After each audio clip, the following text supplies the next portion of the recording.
Competition के इस दौर में कौन अभिभावक नहीं चाहेगा कि उसके बच्चे टॉपर बने।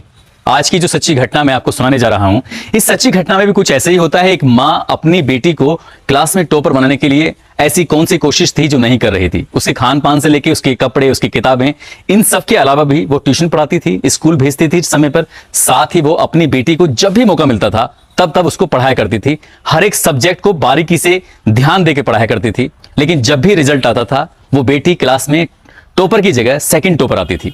टॉप कोई और हो जाया करता था और वक्त ऐसे बीत जाता है, 8 साल लगातार हो जाते हैं, लेकिन बेटी कभी क्लास में फर्स्ट नहीं आई। तब माँ के सब्र के जो इम्तिहान था वो टूट जाता है। माँ परेशान हो जाती है और अपनी ही बेटी को टॉपर बनाने के लिए जो कदम उठाती है वो कदम वाकई बहुत भयानक होता है। इस कदम की गूंज न केवल उस प्रदेश में है बल्कि पूरे हिंदुस्तान में गूंज जाती है। लोग सुनकर सोचकर हैरान रह जाते हैं कि आखिरकार कोई माँ अपनी बेटी को टॉपर बनाने के लिए ऐसा कैसे कदम उठा सकती है।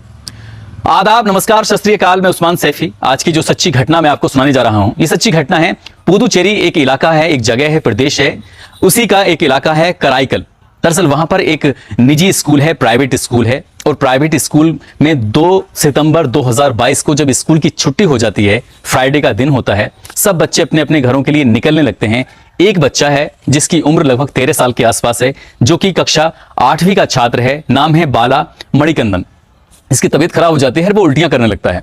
और जैसे ही उल्टी कर रहा था, ये बात चपरासी के माध्यम से एक शिक्षिका के पास पहुंचती है और यही बात विद्यालय के मैनेजमेंट तक पहुंच जाती है। विद्यालय का मैनेजमेंट इस मामले को गंभीरता से लेता है और उस बच्चे को जल्दी से ट्रीटमेंट कराने के लिए नजदीकी हॉस्पिटल लेके जाया जाता है। साथ ही उसके पापा, जिनका नाम है राजेंद्रन, और माँ मालती, इनको फोन किया जाता है। माँ और पिता दोनों ही अपने बच्चे के साथ हॉस्पिटल पहुंच जाते हैं और वहां जाने के बाद भी उस बच्चे की उल्टियां कम नहीं हो रही थी, खत्म नहीं हो रही थी। लगातार उस बच्चे की तबीयत बिगड़ती चली जा रही थी।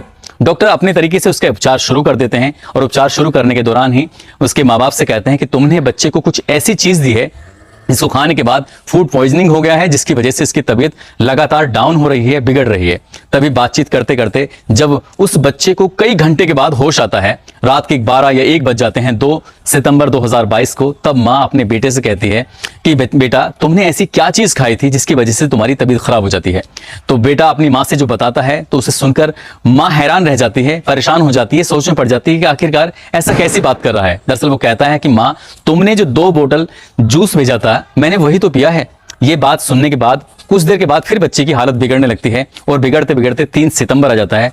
लगभग उसकी हालत खराब होने के 24 घंटे बाद उस बच्चे ने दम तोड़ दिया, यानी कि वो मर गया, वो बच नहीं पाया। और जैसे ही ये सूचना विद्यालय पहुंचती है, विद्यालय की छुट्टी हो जाती है और धीरे धीरे ये बात आग की तरह फैल जाती है कि एक बच्चा जो 8वीं क्लास में पढ़ रहा था, जो कक्षा 8 तक टॉपर रहा है पहली क्लास से, और सबसे ज्यादा होशियार, सबसे ज्यादा सिंसियर बच्चा बाला, इसका ऐसा कौन सा स्टूडेंट था, ऐसा कौन सा शिक्षक, ऐसी कौन सी शिक्षिका थी जो इस बच्चे को इसके नाम से नहीं जानती थी। घर वाले भी इस पर ज्यादा मेहनत नहीं करते थे, वो स्वतः ही बहुत मेहनत करता था, पढ़ता था ईमानदारी से और खूब सारे नंबर लेके आया करता था। सभी इसलिए उसको प्यार भी करते थे जी। लेकिन जब उस बच्चे की मौत हो जाती है, उसका अंतिम संस्कार हो रहा था, अंतिम संस्कार होने के दौरान ही माँ को याद आता है कि बेटा बोल रहा था कि मैंने 2 बोतल जूस की भिजवाई थी, लेकिन मैंने तो कुछ भिजवाया ही नहीं है। वो अपने पति से कहती है कि मैंने तो ऐसा कुछ भिजवाया नहीं है, बेटा कह रहा था। वो माँ अपनी बेटे की उस बात को बस दिल पे ले जाती है और बार बार उसी बात को रिपीट कर रही थी। उसके पिताजी कहते हैं कि शायद तुम्हें सदमा लगा है, तुम परेशान हो, इसलिए तुम्हारा बेटा अब इस दुनिया में नहीं है, तुम्हें इस बात को एक्सेप्ट ही करना पड़ेगा। लेकिन माँ थी, मानने को तैयार नहीं थी। उसके पापा को लेके सीधा स्कूल जाती है। स्कूल जाने के बाद जाकर स्कूल में एक ही बात कहती है कि मैंने अपने बेटे को कोई भी सामान नहीं भेजा है, आखिरकार मेरे बच्चे ने क्या पिया था मैं देखना चाहती हूँ। स्कूल में सीसीटीवी कैमरे लगे हुए थे और सीसीटीवी कैमरे लगे हुए थे, उसमें देखते हैं तो वाकई 2 बोतल पाई जाती हैं और 2 बोतल के अंदर जूस था। जब इसकी लैब में जांच कराई जाती है तो पता चलता है कि इसमें ही जहरीला पदार्थ था, लेकिन ये बोतल कहां से आई हैं, ये एक बड़ा सवाल बन जाता है। पुलिस वाले अपने हिसाब से इस मामले की जांच पड़ताल में जुट जाते हैं और जांच पड़ताल में जुटने के बाद फिर सीधा गेट पर पहुंचते हैं और गेट का जो सीसीटीवी कैमरा लगा हुआ है उसकी भी पड़ताल की जाती है। उस दिन जिसकी चपरासी के चौकीदार की ड्यूटी थी उससे भी बातचीत की जाती है तो पता चलता है कि एक महिला है जिसकी कद काठी काफी हेल्दी महिला है और वो बहुत देर तक स्कूल के गेट के बाहर खड़ी हुई थी 2 बोतल लेकर। और लगातार जब खड़ी हुई है तभी चौकीदार ने उससे पूछा कि तुम यहाँ पर क्यों खड़ी हो। तब वो कहती है कि मेरा बेटा यहाँ कक्षा 8 में पढ़ता है और मैं अपने बेटे के लिए जूस तैयार करके लेके आई हूँ, मैं उसे देना चाहती हूँ, लेकिन मेरे अंदर हिम्मत नहीं आ रही है कि मैं कैसे जाऊँ, क्या नहीं करूँ। उन्होंने कहा कि तुम पहली बार आई हो क्या? नहीं, पहली बार तो नहीं आई हूं, उससे पहले भी आई हूं, लेकिन ये 2 बोतल हैं और जाकर मेरे बेटे को कक्षा 8 में पढ़ता है जिसका नाम है बाला मणिकंदन, उसको दे देना और कह देना कि तुम्हारी माँ ने बड़े प्यार से बनाया है।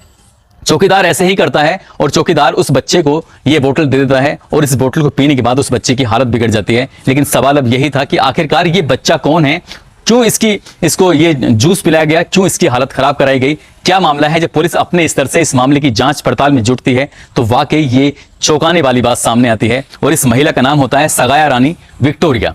सगाया रानी विक्टोरिया कोई और नहीं थी बल्कि कक्षा 1 से लेकर 8वीं क्लास तक जो लड़की लगातार सेकंड टॉप पर आ रही थी, द्वितीय स्थान पर आ रही थी, ये उसकी मां होती है। और जैसे ही पुलिस वालों को ये सूचना मिलती है तुरंत ही सगाया रानी विक्टोरिया को गिरफ्तार कर लिया जाता है और उससे पूछा जाता है कि आखिरकार क्या मामला है। तब वो बताती है कि मेरी बेटी कक्षा 1 से लेकर 8वीं क्लास तक लगातार वो सेकंड आ रही थी और मैं उसके साथ कितनी मेहनत कर रही थी, उसको फर्स्ट लाने की कोशिश कर रही थी, लेकिन वो फर्स्ट आ ही नहीं रही थी। जब भी देखो तब बाला ही फर्स्ट आता था। इसलिए बाला को रास्ते से हटाने के लिए ही मैंने एक प्लान बनाया और प्लान के तहत ही उसको जहरीला पदार्थ देकर उसको मौत के घाट उतार दिया। वो नहीं रहेगा तभी मेरी बेटी फर्स्ट आएगी। ये सोच, ये दिमाग में जब उस महिला ने बैठाया तभी उसने उस बच्चे की जान ली। लेकिन उसमें वो सक्सेस नहीं हो पाएगी क्योंकि उस बच्ची को पढ़ाने में, तैयार करने में, स्कूल भेजने में सारा काम माँ ही करती थी और माँ अब हमेशा हमेशा के लिए सलाखों के पीछे पहुंच चुकी है। वो जेल में रहेगी। जब माँ जेल में रहेगी तो बेटी तैयारी कैसे करेगी, स्कूल कैसे जाएगी, उसका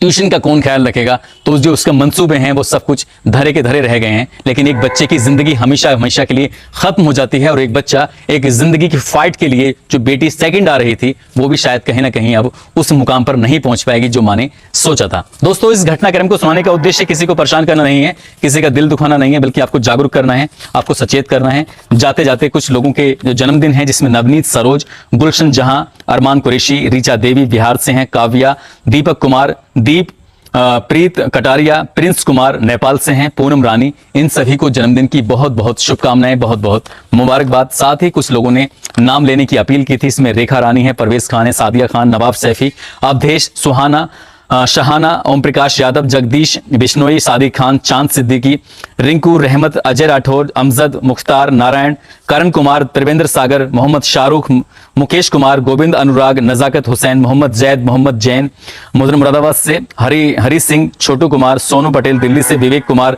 सत्येंद्र सिंह, परवेज कुमार, कृष्ण कुमार बहराइच से हैं, साथ ही मोहम्मद जफर आलम बिहार से, राम चौधरी, विनोद कुमार रायबरेली से, गौतम सिंह प्रजापति, अशरफ गाजी, मोहम्मद नसीम, रुस्तम राजा रामपुर से, समीर खान लोनी गाजियाबाद से, ज्योति गाजियाबाद से, लईक, कमलेश दास बिहार से, अखिलेश सैनी, अदनान खान भोपाल से। आप सभी का दिल की गहराइयों से शुक्रिया, बहुत बहुत धन्यवाद। आप सब लोग अपना ख्याल रखें, सुरक्षित रहें। जय हिंद, जय भारत।